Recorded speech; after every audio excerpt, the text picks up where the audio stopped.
In the beginning. Did the biblical great flood really happen? Thoughtful face. The unbounded thinker hidden truths. According to the book of Genesis, God told Noah to build an ark because he would bring floodwaters on the earth. Genesis 7:17 KJV King James Version. And the flood was 40 days upon the earth, and the waters increased, and bare up the ark, and it was lift up above the earth. Noah then built the ark, and God sent the floodwaters, which eventually covered everything, including the tallest trees.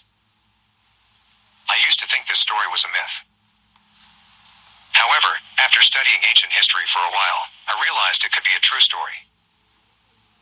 Studying history enlightened me that many ancient cultures narrated a great flood.